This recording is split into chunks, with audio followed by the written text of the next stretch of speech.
you talk about a lot about crypto, so if you want to keep your answers short, just do that. But can we get the best and most bearish argument you have heard on Bitcoin that actually makes you lose a little bit of sleep at times? Does that argument exist?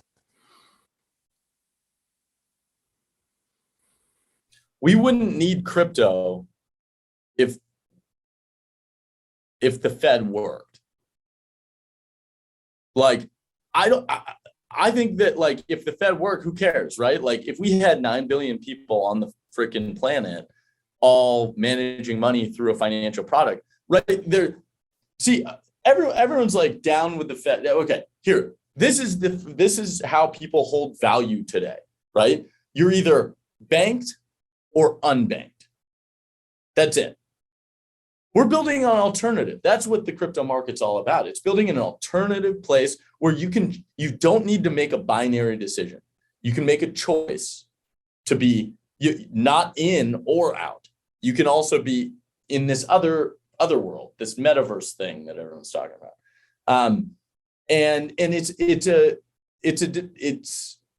I have a feeling maybe over 100 years banks go away, something like that. 200 years, 300 years. But I believe that a lot of people are still going to be using banks. Like, I don't see any reason if it's frictionless, centralized, and you trust it, and you don't want to take the burden of security on yourself. Like, why not? Like, that's fine. I have no problem with that. But to believe that there can't be an alternative is, I think, messed up. Like, I think it's wrong to believe that it's going down because it's here. It's just here. I don't think there's a bearish argument other than, hey, the government, this is the bearish argument. Government's going to figure it out faster than crypto market. That's the argument, right? Like the government's going to figure it out. Like they're actually going to change what they do and be better than, if you're going to bet on talent, my job is betting on talent. My job is finding where the best people are building the hardest things.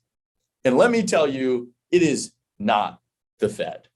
And it is not the government. It is Web3, crypto, like the fringes of bio and healthcare. Like we are decoupling government services and turning them into an alternative. Like that's what this movement is about. And so my answer is there's no bearish argument because it exists. There was an argument at one point that was like, I would say 2014 was the darkest days. And it was because it felt that the belief of the entire market was not,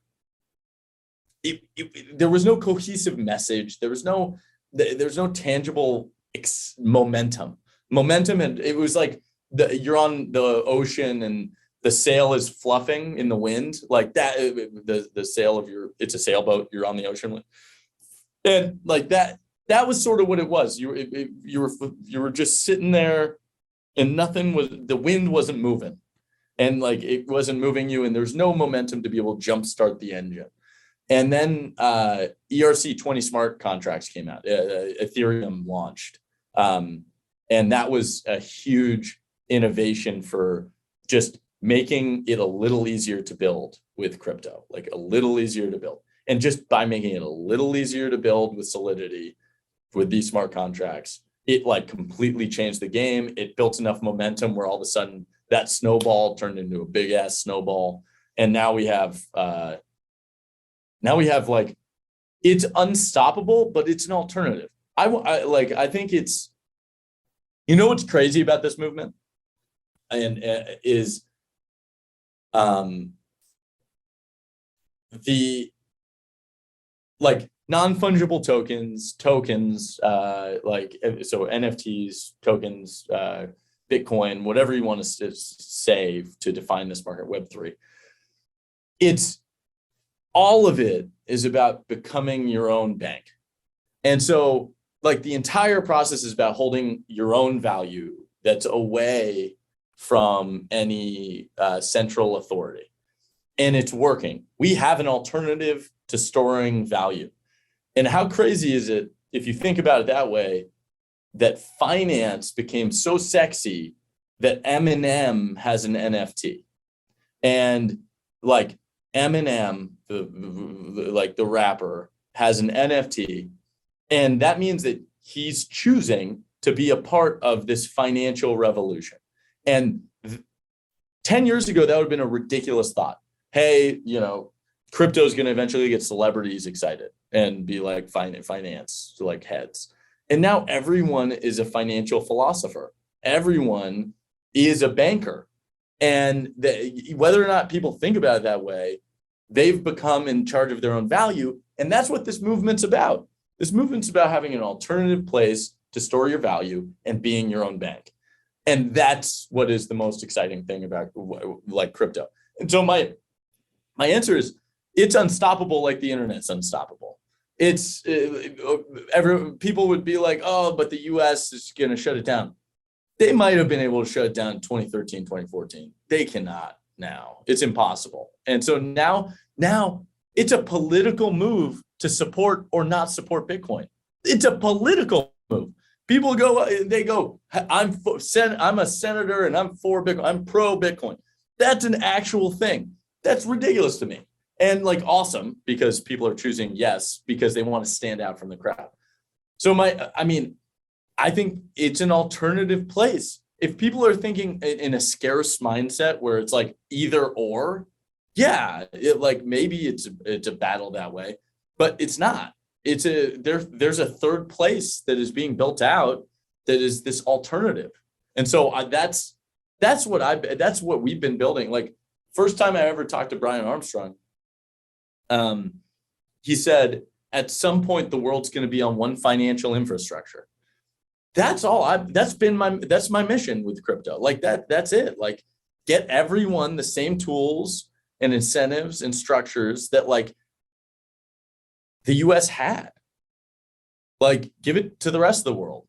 And I don't think the US was particularly bad at trust. Like I don't think we were particularly bad.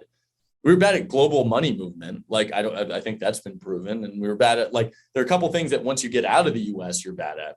But like inside the US, we were pretty good. Like we were pretty solid. Like we trusted our banks even after a whole crap show in 2008. And there were a lot of things that we shouldn't have, but like we did, and it made the system work pretty well. We're building an alternative system that right now it's a little slower, it's a little riskier. Like you do need to know who, like where the scams are, where they're not. Like there's a little bit more of a free wild, wild west vibe, but like in general, Eminem's a part of it now, and Steph Curry, and like all these great people who are like choosing to be their own bank, which is awesome. Yeah, but basically, just the final argument there, I basically think that's just the innovator's dilemma. Like Airbnb at the start was maybe a shitty hotel service, but once you go from the innovator's dilemma principle, you see that when you're growing and you really figure out the job to be done, and the job to be done here, as I said, is banked versus unbanked. So if you're an African, where do you want to have your money? In Bitcoin or like in a currency that can be gone tomorrow, right?